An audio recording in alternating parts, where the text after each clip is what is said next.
Big boss ಮನೆಯಿಂದ ಸ್ಪಂದನ out ಆಗಿದ್ದಾರೆ. ಸ್ಪರ್ಧಿಗಳ ಮಧ್ಯೆ ಪೈಪೋಟಿ ಈಗ ಹೆಚ್ಚಾಗಿದೆ. ಯಾಕೆಂದ್ರೆ ಫಿನಾಲೆಗೆ ಇನ್ನೇನು ಕೆಲವೇ ದಿನಗಳು ಬಾಕಿ ಇದೆ.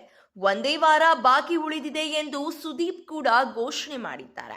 ಅದಕ್ಕೂ ಮುಂಚೆ ಈಗ ನಾಮಿನೇಷನ್ ಪ್ರಕ್ರಿಯೆ ನಡೆದಿದೆ. ಈ ವೇಳೆ ರಕ್ಷಿತಾ ಹಾಗೂ ರಾಶಿಕಾ ಒಬ್ಬರಿಗೊಬ್ಬರು ಹೊಡೆದಾಡಿಕೊಳ್ಳುವ ಹಂತಕ್ಕೆ ಹೋಗಿದ್ದಾರೆ. ಬಿಗ್ ಬಾಸ್ ಒಂದು ಚಟುವಟಿಕೆ ನೀಡಿದ್ದರು. ಮನೆಯಿಂದ ಹೊರ ಹೋಗುವಂತೆ ಕಿಕ್ಔಟ್ ಮಾಡಬೇಕು. ಈ ವೇಳೆ ರಾಶಿಕಾ ಅವರು ರಕ್ಷಿತಾ ಹೆಸರನ್ನು ಸೂಚಿಸಿದರು. ವಾರ ಪೂರ್ತಿ ರಕ್ಷಿತಾ ತುಂಬಾ ಚೆನ್ನಾಗಿ ಮಾತಾಡ್ತಾರೆ. ವೀಕೆಂಡ್ ಬಂದಾಗ ಏನು ಮಾತಾಡಬೇಕು ಅದು ನಿಮಗೆ ಅರ್ಥ ಆಗಲ್ಲ. ಆಚೆ ಕಡೆಗೂ ಗೊತ್ತಾಗಿದೆ, ನಮ್ಮ ಮನೆಯವರಿಗೂ ಗೊತ್ತಾಗಿದೆ ಎಷ್ಟು ಮನಿಪುಲೇಟ್ ಹಾಗೂ ನಾಟಕ ಇದ್ದೀರಿ ಅನ್ನೋದು ಎಂದು ಹೇಳಿದ್ದಾರೆ. ಈ ಮಾತು ಕೇಳಿ ರಕ್ಷಿತಾ ಫುಲ್ ಗರಂ ಆಗಿದ್ದಾರೆ. ನಿಮಗೆ ಫ್ಯಾಮಿಲಿ ಬಂದು ಎಲ್ಲವನ್ನೂ ಹೇಳಿಕೊಟ್ಟಿದ್ದಾರಾ ಎಂದು ರಕ್ಷಿತಾ ಕೇಳಿದ್ದಾರೆ. ಫ್ಯಾಮಿಲಿಯನ್ನ ಮಧ್ಯಕ್ಕೆ ತರಬೇಡಿ ಅಂತ ರಕ್ಷಿತಾ ಮೇಲೆ ಗರಂ ಆಗಿದ್ದಾರೆ ರಾಶಿಕಾ.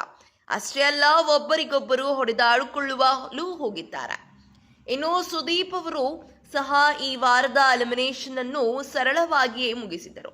ಈ ಹಿಂದಿನ ಕೆಲ ವಾರ ಬೇರೆ ಬೇರೆ ರೀತಿಯಲ್ಲಿ ಎವಿಕ್ಷನ್ ಅನ್ನು ಕೆಲ ಆಕ್ಟಿವಿಟಿಗಳ ಮೂಲಕ ಮಾಡಲಾಗಿತ್ತು. ನಾಮಿನೇಷನ್ಗಳಿಂದ ಸೇಫ್ ಆಗುವುದಕ್ಕೂ ಆಕ್ಟಿವಿಟಿ ನೀಡಲಾಗಿತ್ತು. ಆದರೆ ಈ ವಾರ ಅದೇನೂ ಇಲ್ಲದೆ ಬಹಳ ಸರಳವಾಗಿ ಸ್ಪಂದನಾರ ಹೆಸರು ಹೇಳುವ ಮೂಲಕ ಎವಿಕ್ಷನ್ ಪ್ರಕ್ರಿಯೆ ಪೂರ್ಣ ಮಾಡಲಾಯಿತು. ಸ್ಪಂದನಾ ಅವರು ಇಷ್ಟು ದಿನ ಚೆನ್ನಾಗಿಯೇ ಆಡಿದರು. ಯಾರೊಟ್ಟಿಗೂ ವೈರತ್ವ ಕಟ್ಟಿಕೊಳ್ಳದೆ ಎಲ್ಲರೊಟ್ಟಿಗೂ ಬಾಂಧವ್ಯ ಇರಿಸಿಕೊಂಡು ಸ್ನೇಹದೊಂದಿಗೆ ಆಟ ಆಡಿದರು. ಧನುಷ್, ಕಾವ್ಯ ಜೊತೆಗೆ ವಿಶೇಷ ಬಂಧ ಇರಿಸಿಕೊಂಡಿದ್ದ ಸ್ಪಂದನಾ, ರಘು, ಗಿಲ್ಲಿ ಅವರಿಗೂ ಗೆಳೆಯರಾಗಿದ್ದರು. ಆದರೆ ರಕ್ಷಿತಾ ಜೊತೆಗೆ ಕಳೆದ ಕೆಲ ವಾರಗಳಿಂದಲೂ ವೈರತ್ವ ಬೆಳೆಸಿಕೊಂಡಿದ್ದರು. ಇದೇ ರೀತಿಯ ಸಿನಿ ಅಪ್ಡೇಟ್ಸ್ಗಳಿಗಾಗಿ ಹಾಗೂ ಕನ್ನಡ ಬಿಗ್ ಬಾಸ್ ಸೀಸನ್ 12ರ ಲೇಟೆಸ್ಟ್ ಅಪ್ಡೇಟ್ಸ್ಗಳಿಗಾಗಿ ಈ ಕೂಡಲೇ ನಮ್ಮ ಯೂಟ್ಯೂಬ್ ಚಾನೆಲ್ ಅನ್ನು ಸಬ್ಸ್ಕ್ರೈಬ್ ಮಾಡಿ ಹಾಗೂ ಪಕ್ಕದಲ್ಲಿ ಕಾಣ್ತಿರುವಂತಹ ಬೆಲ್ ಐಕಾನ್ ಅನ್ನು ಕ್ಲಿಕ್ ಮಾಡಿ.